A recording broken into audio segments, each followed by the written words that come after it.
kaum muslimin bersyukur. Kaitannya dengan interaksi manusia terhadap manusia lain, berterima kasih ketika mendapatkan kebaikan, kayaknya ini adalah adat yang sangat mulia. Ya, kalau kita mendapatkan kebaikan dari seorang, kok kemudian mengucapkan terima kasih. Kalau dibalik, jangan patut banget enten yang dikatur kesayangan, matur nuwun baik orang, gitu kan? Boleh balas syukur sih sebenarnya membalas kebaikan dengan kebaikan.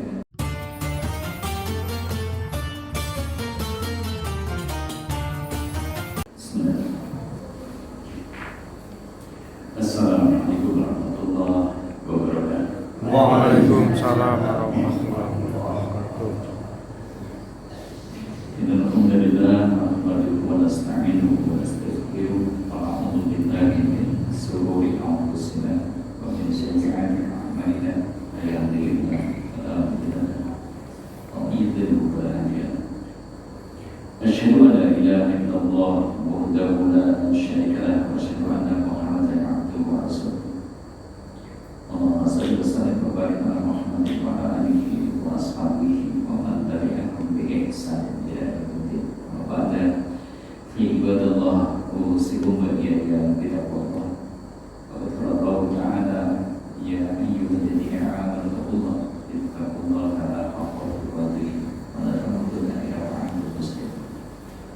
Wa qala Rasulullah sallallahu alaihi wasallam, man yuridillahu bihi khairan yufaqihu fid-din. Wa qala man salaka tariqan yaltamisu fihi ilman sallallahu alaihi. Dan kita juga diberitahu tentang kemuliaan akhlak dan seterusnya. Makanya ini adalah nikmat besar. Kita masuk bulan Maulid kemudian jadi teringat lagi dengan nikmat itu. Mari kita syukuri. Harapan kita menjadi hamba-hamba yang dalam juga akan layak mendapatkan syafaat beliau sallallahu alaihi wasallam.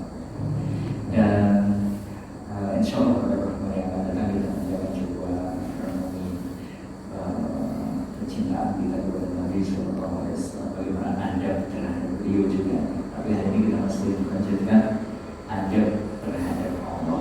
Hari ini adalah kalau seorang hamba itu sebenarnya sopannya itu senantiasa mensyukuri nikmat yang Allah berikan kepada kita. Itu etikanya. Etika seorang hamba mestinya senantiasa mensyukuri segala nikmat.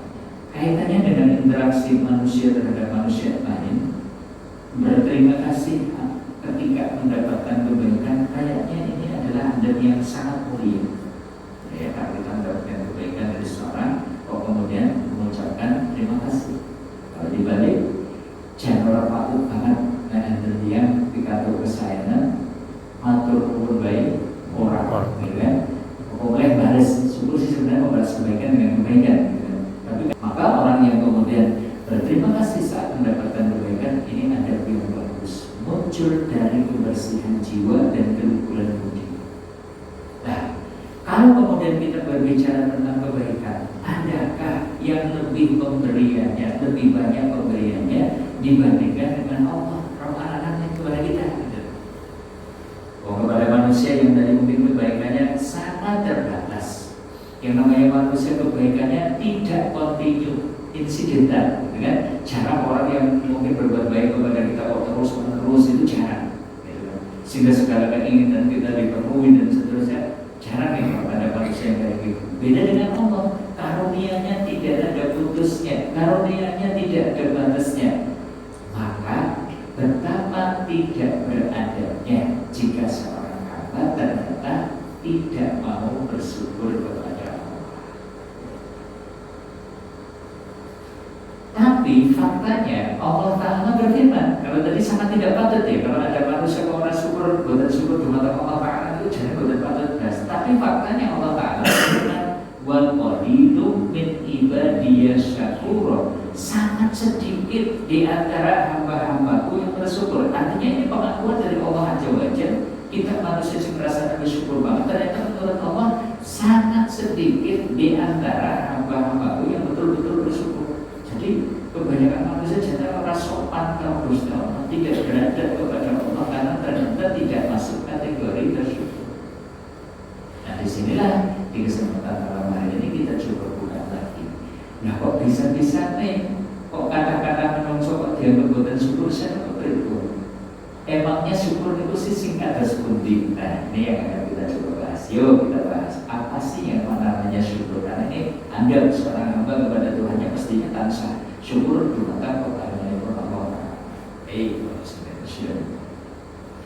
Syukur secara bahasa itu artinya ini as-sana'u 'alal muslimi bima aulakahu minal ma'ruf, menyanjung-nyanjung, memuji-muji kepada yang telah berbuat kebaikan, ya, karena telah berbuat baik atas kebaikan yang telah dilakukannya. Jadi menyanjung-nyanjung, memuji-muji, itu namanya syukur. Kalau secara bahasa, berarti kalau kita tengok secara bahasa, syukur itu jane tiang itu ngampar-ngampar dumateng tiang sing perkara iki kesenengan dumateng rumahnya.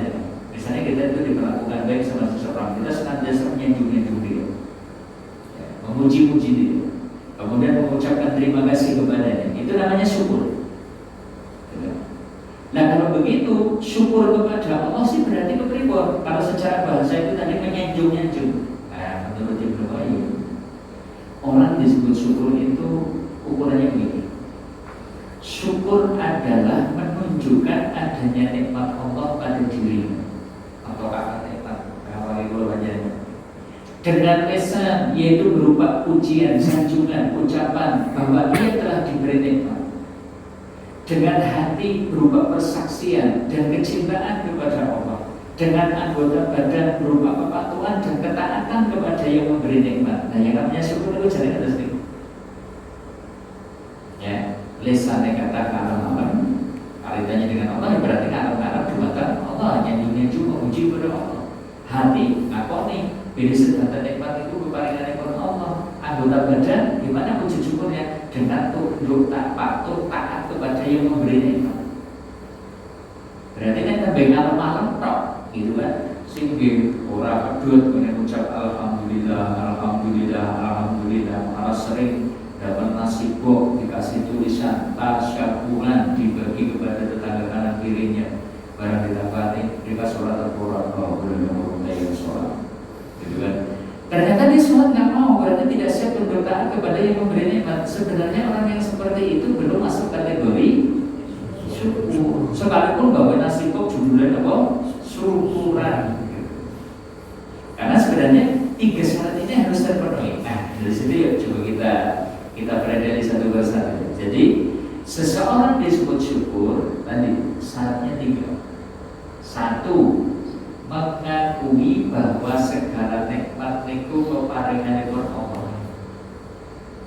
Hari ini nih yang ada di badan kita, jantung masih berfungsi, paru-paru masih bisa kita gunakan untuk bernafas, pankreas kita masih bisa menghasilkan insulin sehingga kemudian gula darah kita itu normal, lambung kita masih bisa mencerna makanan, urat saraf kita itu masih berfungsi dengan baik, otot-otot kita masih bersinergi dengan tulang-tulang yang ada di badan kita, mata masih bisa melihat, telinga masih bisa mendengar. Kita harus mengakui itu jantung paringan itu Allah. Karena itu tadi sama sekali tidak kita minta itu tidak minta jantung berdenyut, kita tidak minta pankreas menghasilkan insulin, malah kroso wae ora ning sama Allah dikasih terus gak ada pedotnya. Nah, orang yang bisa bersyukur dia mengakui niku sedanten peparinganipun Allah. Termasuk nanti kemudian keluar kita dikasih rezeki yang berlimpah, kita punya rumah yang bagus, kendaraan yang nyaman, istri yang solehah, anak-anak yang juga soleh dan solehah dan seterusnya. Itu semua peparinganipun Allah, karunia dari Allah. Termasuk karir kita mungkin kian melancar, bisnis kita kemudian lancar dan seterusnya, kita akui itu semua adalah karunia dari Allah. Syarat syukur yang pertama seperti itu, mengakui segala nikmat itu peparinganipun Allah. Nah faktanya ternyata tidak sedikit di antara manusia sekedar mengakui nikmat itu peparinganipun Allah memang bukan sakit. Begitu dulu pernah saya contohkan. Contohnya di dalam Al-Quran itu sampai disebutkan ada sosok gagal syukur namanya Qorun. Siapa? Qorun. Bukan Irun dari Jawa Timur, bukan. Qorun ini kaumnya Nabi Musa, bukannya Qorun di wong Jawa Timur sini orang-orang itu. Kenapa dia kok kemudian menjadi prototipe dari sosok yang gagal syukur di dalam Al-Quran? Iya, dia itu dikasih oleh Allah itu karunia luar biasa, harta bendanya sangat berlimpah. Kayaknya Elon Musk saja kalah ini dengan asetnya Korun gitu kan. Sampai disebut-sebutkan kunci gudang perbendaraannya saja, kunci gudangnya Korun itu kalau dikumpulkan, dipikul, digotong oleh orang yang kuat saja nggak mampu. Kunci nih, berarti kan gudangnya kita kira-kira saya tanya, jangan kan bukan kunci kita. Kunci kita kan pasti yang paling itu kunci rumah Arab, kemudian kamar, undangan, itu pasti pintu dan seperti itu. Ini kunci gudang nih, bukan kunci kamar dan seterusnya. Gudang yang mungkin jumlah gudangnya itu banyak, itu yang diberikan oleh Korun dikumpulkan sampai kalau dipikul oleh orang yang kuat saja nggak sanggup. Hartanya banyak, tapi justru membuat dia itu pongah, dia itu angkuh, dia itu sombong. Sehingga ketika diperintah untuk tidak sombong, untuk tawadhu, apa komentarnya Korun? Innama utituhu ala ilmin minti, sesungguhnya aku bisa mendapatkan prestasi seperti ini adalah karena kepintaranku. Ini yang memunculkan kesombongan. Kenapa?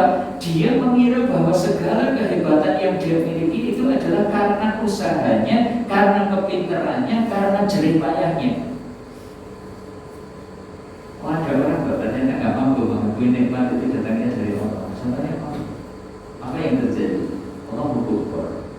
Fakhsafna bihi wa bidarihi al-ard. Kami benarkan Korun beserta harta bendanya itu ke dalam bumi. Fakhsafna, khosfun. Nabi itu menyebutkan termasuk tanda dekatnya kiamat itu nanti akan banyak terjadi khosfun, penenggelaman bumi. Penenggelaman bumi itu mungkin mirip kasus yang terjadi di Petobo itu ketika terjadi tsunami Poso kalau nggak salah ya, sehingga kemudian ada tanah yang tiba-tiba berubah mencair jadi berat sehingga kemudian menenggelamkan kampung yang ada, likuifaksi itu namanya fosfor. Nah ini dulu Korun bisa jadi ditimpa seperti itu, tiba-tiba aset yang dia miliki, buminya itu kemudian berubah jadi berat, tenggelam di dalamnya. Mungkin karena gudang-gudangnya itu banyak gitu kan, sampai kemudian semuanya itu tenggelam. Hari ini kita nemu barang kan sering disebut apa? Karun. Berarti gudangnya mungkin sampai di Wonogiri, sampai di Banjarnegara, sampai di mungkin di Wonosobo dan seterusnya bisa jadi gitu kan, saking banyaknya gitu kan, sehingga kemudian ketemunya harta. Nah itulah dalam keburukan tidak bisa mengakui nikmat itu datangnya dari Allah. Dia mengira bahwa segala prestasinya adalah karena kepintarannya, kerja kerasnya, keberuntungannya. Alhamdulillah kita semoga tidak termasuk yang seperti ini. Kita akui ini hari ini, kita akui Allah dan keparengan yang berjalan. Pulau sisa kita ternyata saya itu bisa mendapatkan rezeki berlimpah bukan karena kepintaran saya. Buktinya ada orang yang lebih pintar dari saya. Ternyata kalau tidak dapat pertolongan darimu ya Allah, ternyata mereka juga tidak bisa mendapatkan rezeki sebanyak saya. Oh ternyata dia itu sekolahnya lebih dulu dan seterusnya. Buktinya ya Allah sekolahnya lebih dulu tinggi, rezekinya malah lebih sedikit ya, dan seterusnya banyak. Oh berarti cara rezeki ini keparengan ini berpanjangan ya Allah gitu. Kita akui ya Allah, kalau itu sedang lancar usaha dan itu sedang keparengan itu berpanjangan ya Allah. Berapa banyak orang yang lebih pintar marketingnya, strategi bisnisnya, manajemennya, ternyata yang usahanya bangkrut. Kalau itu jangan asal penting tawakal kali panjenengan, kalau bisnisnya lancar, sedangkan keparengan itu berpanjangan ya Allah. Mestinya kita seperti itu. Tapi kadang gimana? Ambil wis berprestasi, sukses, suwi, coprasane, enyong. Jadi kan saya kira kita ada lebih berapa orang itu siapa sih enyong gitu. Pemerintah partai dewe SD SMP SMA yang ranking siji terus gitu kan, yang segitu suki patut ngomong pintar gitu kan, dan seterusnya. Lupa bahwa itu pemberian dari Allah yang tadi kan. Karena sekarang Elon Musk saja berapa Elon Musk? 1000 triliun aset yang dimiliki oleh Elon Musk, orang yang termasuk terkaya di dunia hari ini. Sekarang ada yang muncul lagi itu dari India, namanya Modi siapa gitu. Itu asetnya juga ternyata membengkak luar biasa. Jeff Bezos itu juga termasuk orang-orang terkaya di dunia. Tapi ternyata kayaknya gak bakalan bisa menandingi kekayaannya siapa? Sulaiman, 2,1 juta triliun.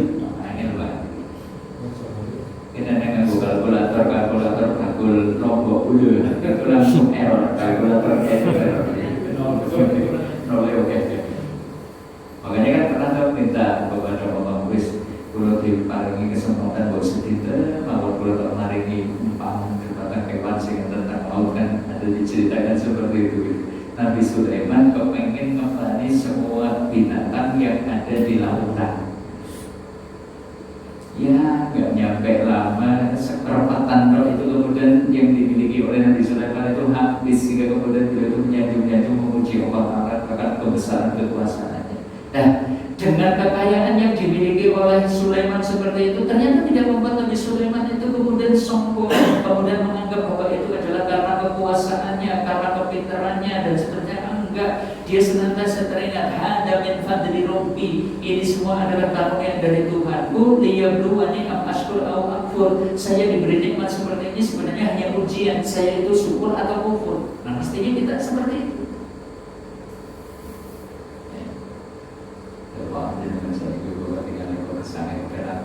Jawabannya gimana? Alhamdulillah. Hada min fadli rabbi, itu kepalangan Gusti Allah. Kalau ditolong kalau Gusti Allah ya kayaknya orang kaya nanti kayak gitu. Itu tunjukkan seperti itu. Bagi kan berujian. Nah, tahap selanjutnya syukur bisa menyadari, ini berujian. Gitu kan ujian saya itu bisa syukur atau enggak. Jangan-jangan orang juga ini bukan aku itu orang kau beribadah dan seterusnya. Ini kesadaran Sulaiman seperti itu. Maka Allah kemudian tanggungkan ke kejayaannya itu dilanggengkan oleh Allah.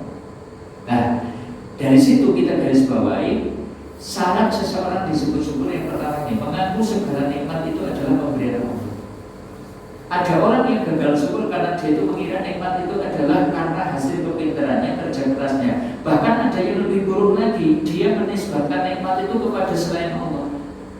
Oh, uripe kepenak jare karena berkahi Dewi Kortuna. Jare panen berlimpah gara-gara berkahi Dewi Sri. Gitu kan? Jadi laut kidul ora banjir gara-gara berkahi Nyi Roro Kidul dan seterusnya. Iki lebih boten sopan melih gitu kan. Cuma Allah itu jan ora sopan banget. Karena menganggap kenikmatan itu datangnya dari selain Allah. Dan ternyata orang kafir Quraisy dulu itu tidak sampai seburuk itu, karena di dalam surat Yunus ayat 31 itu disebutkan Nabi itu kan takut dumateng tiap kafir Quraisy. Kejalan Muhammad kul agar subuh kuminas sama ibu tanyakan juga kepada orang kafir Quraisy siapa yang maringi rezeki saking langit dan saking bumi. Coba tanyakan juga kepada mereka kul wama yang diusap Allah absor, siapa sih yang menciptakan pendengaran dan penglihatan. Tanyakan juga kepada orang kafir Quraisy wama yujabirul amr, siapa sih yang mengatur alam semesta ini. Ternyata orang kafir Quraisy itu menjawab apa? Saya guru dan niscaya mereka akan menjawab Allah. Mereka masih menjawab Allah. Berarti orang hari ini lebih kebangetan banget. Yang tadi ya panen berlimpah Dewi Sri, gitu ya. Laut itu tidak terjadi tsunami berkah sinten Nyi Roro itu. Lebih kebangetan. Orang kafir boleh saja mengakui bahwa nikmat itu semua datangnya dari Allah. Cuma mereka nggak mau beribadah kepada Allah. Ibadahnya dumateng patung-patung, berhala-berhala yang dianggap bisa menjadi perantara dan seterusnya. Nah, hari ini berarti ada orang yang lebih buruk daripada mereka. Inilah yang tadi masuk kategori bahwa hidup min ibadiyah syakur sangat sedikit di antara hamba yang benar-benar bersyukur. Karena kata-katanya boten saged ngakeni nikmat itu keparinganipun Allah. Ini satu. Dua, orang disebut bersyukur niku nek ngatah-ngatah, ngalem-ngalem, memuji-muji, nyanjung-nyanjung dan menampakkan nikmat. Ngalem-ngalem kepada yang memberi nikmat. Berarti nek ngalem-ngalem dumateng semaring nikmat, berarti kalau panjenengan kayak ngatah-ngatah apa?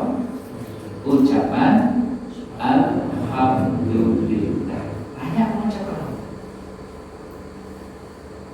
Bahkan sampai di kalangan orang soleh terdahulu kesandung wae alhamdulillah. Bisa nggak kesandung alhamdulillah kesandung? Bisa? Kenapa kesandung alhamdulillah? Kenapa?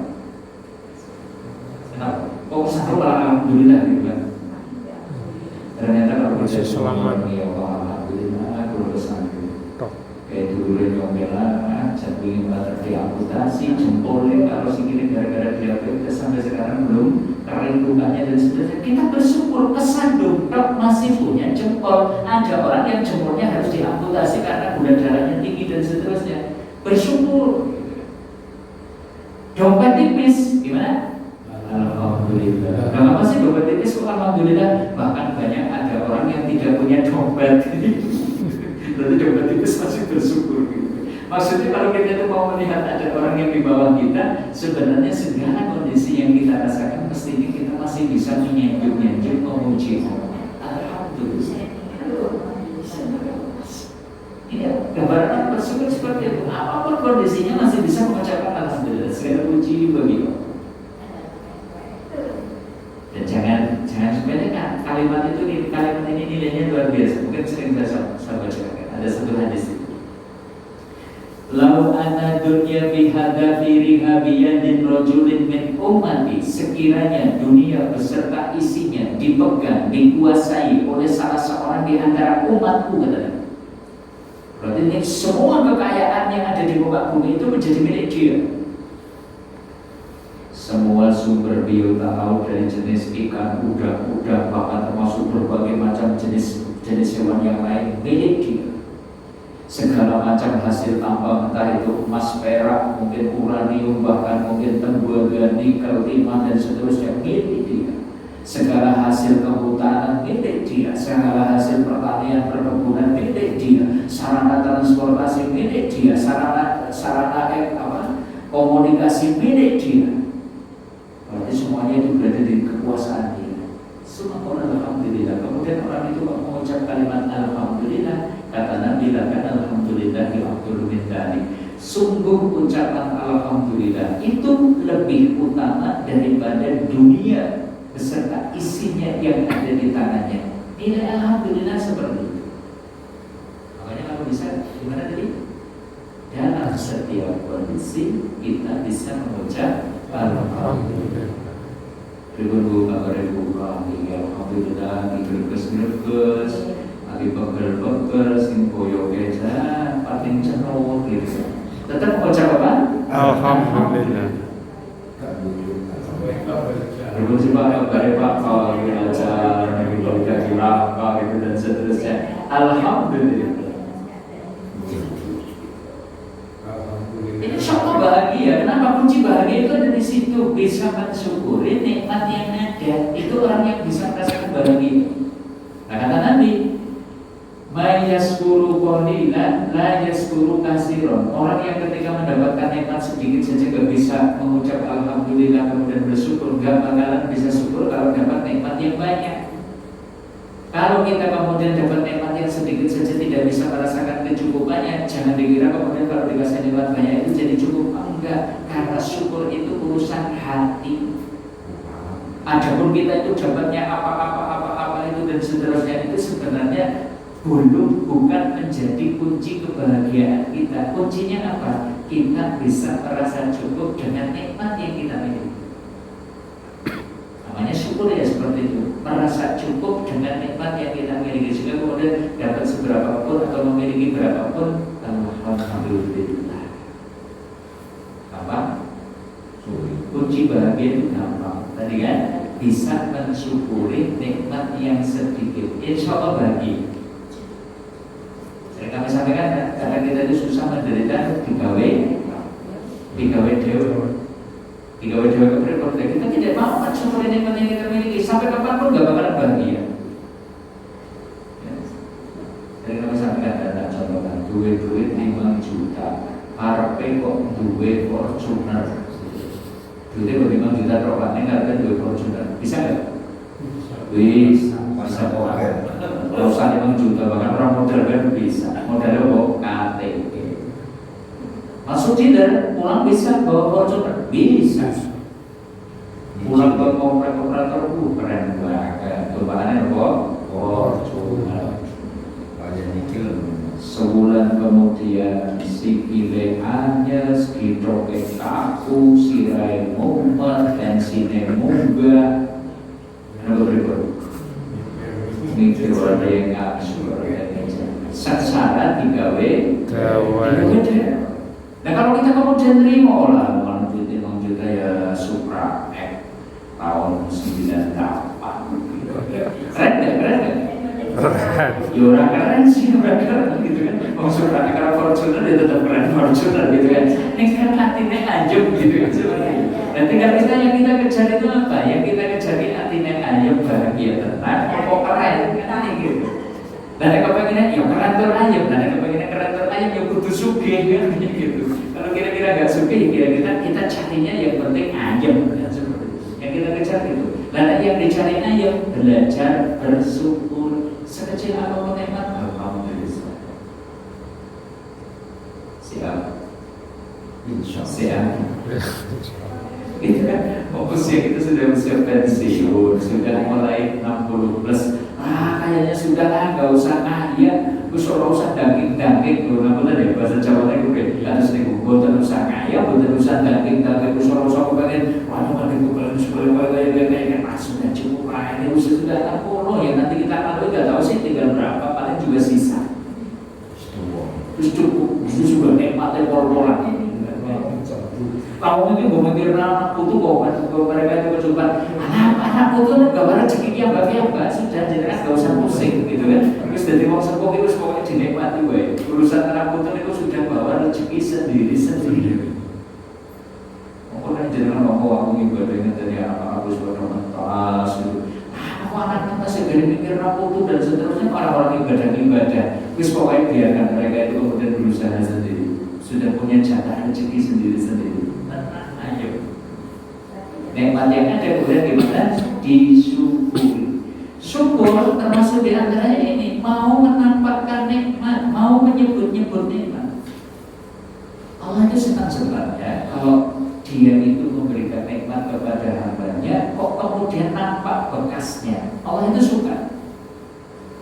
Jadi menampakkan nikmat itu wujud syukur.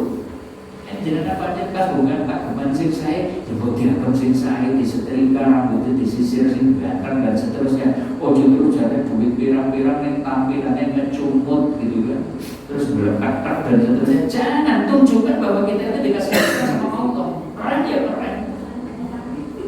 Oh justru sudah harus ambilan orang duit dan seterusnya. Semaker, itu macamnya. Semaker itu. Ada istilah gitu ya, sugih macake ya. Ada kisah.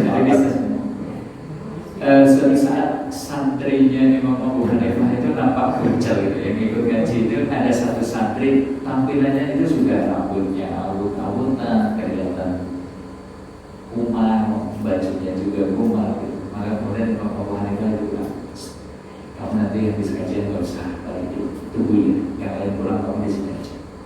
Ya akhirnya betul, orang ini kemudian nunggu sampai pengajian selesai, nah kemudian diikutin sama Imam Abu Hanifah. Itu saja kamu buka bawa pulang apa yang ada di bawahnya. Di balik sajadah itu ternyata isinya duit beberapa dinar itu dikasihkan kepada si pemuda ini. Pemuda itu dikasih kayak gitu, bukannya kemudian sebelah. Kalau kita kan sebelah gitu, kayak duit sebelah gitu. Dia enggak, buatan susah. Saya itu orang kaya, saya itu orang yang berkecukupan, saya nggak butuh dengan itu. Maka Imam Abu Hanifah bilang, nampakkan bekas nikmat itu, apa pemberian Allah itu nampakkan dalam tampilan kamu. Kamu itu berkecukupan, mosok tampilannya pucat, kumal kayak gitu. Imam Abu Hanifah mengingatkan seperti itu, bahwa Allah itu suka kalau ternyata hambanya itu nampak bekas nikmat atau pemberian Allah yang ada pada dirinya. Maka itu bagian dari syukur, menampakkan nikmat. Nah kita kan kebalik ya. Nah ada susah, wong sekolah berapa yang ngerti, yang giliran lagi kepenak, gimana? Cerita awal itu seorang arisan 100 juta, nombor warisan 200 juta. Kalau saya cerita giliran enak, gak mau cerita kepada orang. Ketiobok, buat di sini gitu kan. Nah pastinya kita menyebut-nyebut nikmat, gitu kan, dapat nikmat sebut-sebut. Mungkin dikira pamer, Ustaz, dikira pengguguran, bagus, sombong dan seterusnya. Beda, kita bedakan. Bagaimana sih menampakkan nikmat yang merupakan wujud syukur? Orang yang menampakkan nikmat sebagai wujud syukur atau menceritakan nikmat sebagai wujud syukur itu yang di esensinya itu menyebutkan tentang pertolongan Allah kepadanya. Ini namanya syukur. Alhamdulillah. alhamdulillah anak kula papat sampai kuliah S2 sedangkan jenengan jenengan pitulunge Gusti Allah nek akan hasil penghasilannya bapak sih penghasilannya berpiro. Nah ini kan berarti menunjukkan yang ingin ditunjukkan apa? Besarnya pertolongan Allah kepadanya. Bukan kemudian aku S2 geologi, nomor 2 S2 manajemen, nomor 3 itu wah jangan pokoknya tek-tekan bu usaha enak-enak bisa sekolah ini orang jadi payah berarti tulang payahnya juga iso orang kayak ini berarti pamer apa syukur? Pamer. Yang ingin ditunjukkan itu adalah kejeripayahnya dia, usaha dia. Tapi tunjukkan bahwa itu semua adalah pertolongan Allah. Dengan kebutuhan saya sekolah dulu tapi saya berikan jangan alhamdulillah aku begitu Gusti Allah banyak jangan kayak orang yang nyekolah bocah gitu kan. Ini syukur. Beda ya antara sombong dengan syukur beda ya. Sama-sama menampakkan nikmat karena memang perintahnya gitu atau hadusu bi nikmatillahi syukrun wa tarkuha kufrun. Menceritakan nikmat itu adalah bagian dari kesyukuran, menyembunyikan nikmat itu adalah bagian dari kekufuran. Makanya kan itu ayatnya fa'amma bi nikmati rabbika fahadits. Maka nikmat apa saja pemberian dari Tuhanmu ceritakanlah. Kita disuruh bercerita. Ini yang kedua ya Bapak Ibu, saat orang disebut syukur. Tadi yang pertama apa? Tidak disebut syukur sampai orang itu bisa menggunakan nikmat untuk apa-apa yang diridhoi oleh yang memberi nikmat.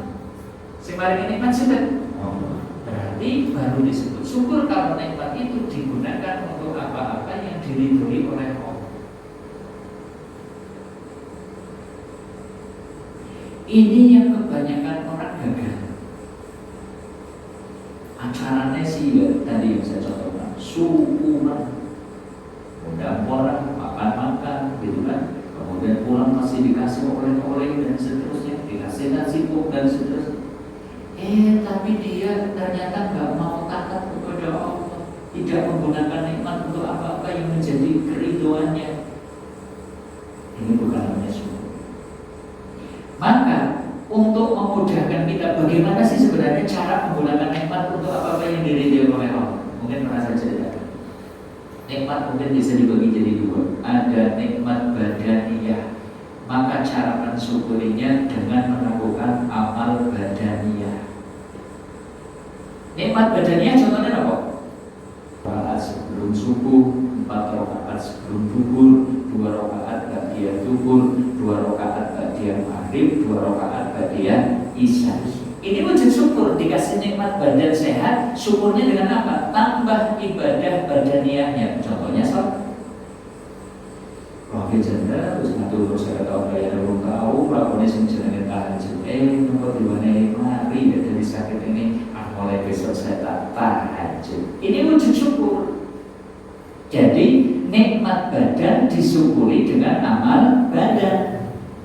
Nanti kalau nikmatnya kok nikmat harta, ya disyukuri dengan amal maliyah, amal harta. Jangan pelit, rezekinya omber, bodoh dunia mambrah-mambrah, syukurnya poso Senin Kamis, orang tahu gelem kalau dulu deh, ini jenenge urung syukur. Jenengan usahanya sukses bodoh dunia mambrah-mambrah, orang tahu berbagi, orang tahu infak, orang tahu sok duwe, orang gelem bayar zakat, syukurnya kok tahajud terus. Ya jadi yo apik, ning yo pas gitu. Ya nikmat harta syukurnya dengan amal maliyah. Alhamdulillah, iki usaha dari syarat iki kok wis mulai berkembang, kita tambahin pakai, kita tambahin sedekahnya. Ini wujud syukur. Lah kalau nikmatnya loro-loro nih, yo awake sehat, ya rezekine onggar. Ya kalau bisa syukuri dengan nikmat dua-duanya, nikmat badaniyah dan nikmat maliyah. Mungkin dengan merdeka umroh, mungkin dengan merdeka ibadah haji, mungkin dengan ikut berjuang di jalan Allah, sehingga kemudian fisik kita juga kemudian kita sumbangkan, kemudian harta kita juga kita sumbangkan. Nah, yang seperti inilah nanti akan menjadi pengikat nikmat. Sehat disyukuri berarti sehatnya akan diikat tidak lepas dari badan kita. Nikmat harta disyukuri maka akan menambah berkah harta yang kita miliki. Artinya kalau kita simpulkan, maka esensi syukur itu diwujudkan dalam bentuk ketundukan dan ketaatan kepada yang memberi nikmat. Itu namanya syukur. Makanya kan bahwa itu pribadi ya syukur. Sangat sedikit di antara hambaku yang bersyukur. Padahal yang ngomong sebetulnya pada syukur ini berarti belum masuk kategori syukur. Kenapa? Ternyata belum memunculkan ketundukan dan ketaatan kepada Allah. Esensinya dari situ. Maka orang kafir artinya bahwa orang bakalan dijenengi kok bersyukur. Kenapa? Mereka nggak mau tunduk padahal dikasih nikmat sama Allah, tapi nggak mau taat. Nah, Bapak Ibu, saudara-saudari, kaum muslimin dan saudara-saudara, inilah dimensinya. Syukur itu semacam itu. Dan kita dituntut sebagai hamba itu memang senantiasa bersyukur dengan pemberian. Kecil, besar, sedikit, banyak. Seorang hamba itu jangan butuh ada syukur. Baru ini nanti dianggap atau disebut sebagai hamba yang beradab kepada mosok Gusti Wene nikmat anaknya belum isin kalau Gusti Allah isin, juga Allah mengundi berkasa itu kan kalau kita melihat kepada keinginan dan harapan kita. Sebenarnya kalau kita itu mau melihat kepada orang yang di bawah kita, gimana? Kita itu hidupnya pernah nikmat. Ampun sih ditonton tentang operator prop gitu kan. Kalau yang ditonton di sini mungkin kan wah bayarnya sebuah komplek ini paling perkasa gitu kan. Coba keluar dari komplek dan pandang. Banyak yang jauh lebih susah daripada kita. Nanti sama kita harus syukur. Makanya saya kami sampaikan beberapa ustaz yang sangat bisa syukur. Aja salah piknik. Nah, kepengen bisa syukur aja salah piknik. Nah, pikniknya kemudian naik awak kok lagi gerges masuk angin awak-awaknya nanti dengan dolannya kan rumah sakit. Besok tombone dulu sing rumah sakit. Maka jenengan rasa alhamdulillah jebulan awaknya gerges kok. Kayak malah terjadi operasi kanker, jadi kayak malah masih penyakit ini penyakit itu. Kita akan rasakan.